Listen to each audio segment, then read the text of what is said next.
दोस्तों, ये कहानी मध्य प्रदेश के रीवा और सीधी जिले के बॉर्डर की है। इन दोनों जिलों के बीच में एक घाटी पड़ता है। इसको मोहनिया घाटी के नाम से जाना जाता है। ये एक बहुत ही सुनसान घाटी है। इस घाटी से होकर ही रीवा के लोग सीधी जाते हैं तथा सीधी के लोग रीवा आते हैं। इस घाटी को पार करने में 40 से 60 मिनट लगते हैं। दिन में भी यह घाटी डरावनी लगती है। यहाँ पर घातक मोड़ है, जिसके वजह से इस घाटी में आए दिन जानलेवा एक्सीडेंट होते रहते हैं। सरकार अपराध के प्रति कठोर है, इसलिए अब यहाँ पर अपराध ज्यादा नहीं होते। लेकिन एक समय यहाँ पर लूटपाट की घटनाएं एक सामान्य बात हुआ करती थी। हालांकि अब भी एक दुख का अपराध यहाँ पर घट ही जाती है। रात को इस घाटी से निकलना एक मूर्खतापूर्ण और जान को जोखिम में डालने वाला काम साबित हो सकता है। ऐसा ही हमारे बड़े बुजुर्ग लोग हमें समझाया करते थे और हम लोग इस बात को बड़ा ही ध्यान से पालन करते थे।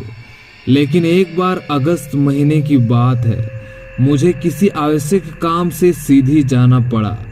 रात को 12 बज रहे थे।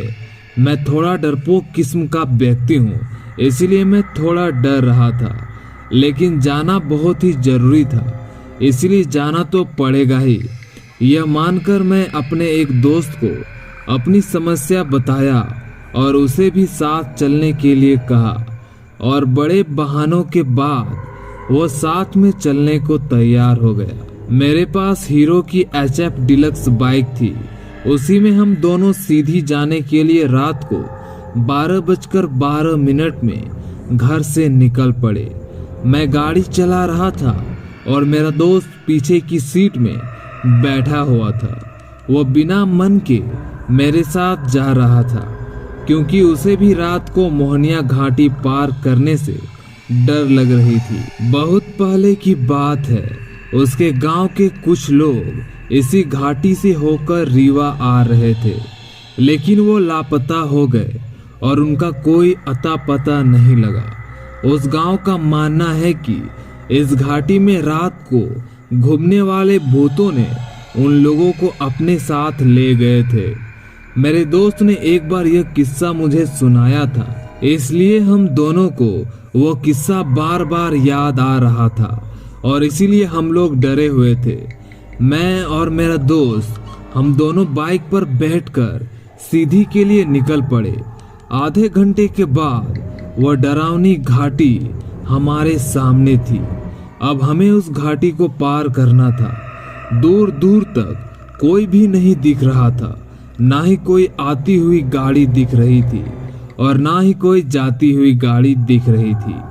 एकदम अंधेरा और सन्नाटा छाया हुआ था। हम हिम्मत बांधकर उस मोहनिया घाटी को पार करने के लिए आगे बढ़े। अब हम उस पहाड़ी नुमा घाटी पर थे। रास्ते बहुत ही संकरे थे। एक तरफ ऊंचे ऊंचे पहाड़ और उनमें लगे हुए घने पेड़ थे, तो दूसरी तरफ खाई थी। इस तरीके से हम मोहनिया घाटी को पार करने लगे। मोहनिया घाटी में कई मोड़ हैं जो कि बहुत ही डरावनी है और खतरनाक भी है। तभी मैंने अपनी बाइक के मिरर से देखा कि पीछे से एक बाइक आ रही है, तो हमें एक संतोष हुआ कि चलो हम यहाँ पर अकेले नहीं हैं। थोड़ी ही देर में वो बाइक हमारे बगल से होकर गुजरी। उसमें एक 40 वर्ष की उम्र के आसपास एक आदमी बैठा हुआ था। उसके साथ एक महिला भी बैठी हुई थी। उसका पल्लू हवा में उड़ रहा था। मुझे लगा कि कहीं उसका पल्लू गाड़ी में फंस न जाए और वो दोनों किसी दुर्घटना का शिकार हो जाए, इसलिए मैंने गाड़ी की रफ्तार बढ़ाई और उनकी बराबरी में आकर पीछे बैठी हुई महिला से कहा, बहन जी, आपका पल्लू हवा में उड़ रही है, कहीं गाड़ी में न फंस जाए, तो आप उसे संभाल लीजिए। ऐसा बोलकर मैं आगे बढ़ गया। मेरा दोस्त मुझे डांट रहा था कि इतनी रात को क्या जरूरत थी समाज सेवा करने की।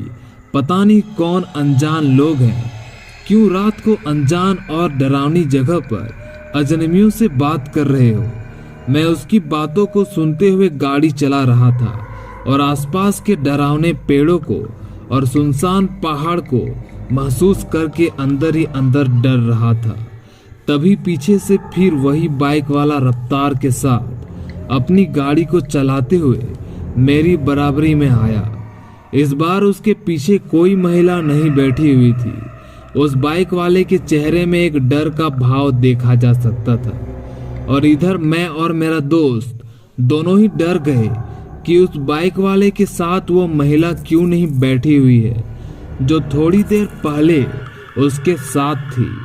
हमारे मन में अजीब अजीब से ख्याल आने लगे और प्रश्न उठने लगा कि उस महिला के साथ क्या हुआ। हमने तुरंत उस बाइक वाले से पूछा कि तुम्हारे साथ जो महिला थी वो कहाँ है?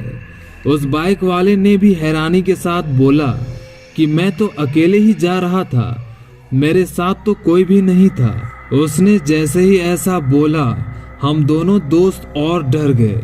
मैं अपने दोस्त को देखने लगा और मेरा दोस्त मुझे देखने लगा। हम दोनों ने अपनी गाड़ी रोक ली और मैंने उस अनजान मोटरसाइकिल वाले से जोर देकर पूछा, तुम सही बोल रहे हो कि झूठ बोल रहे हो?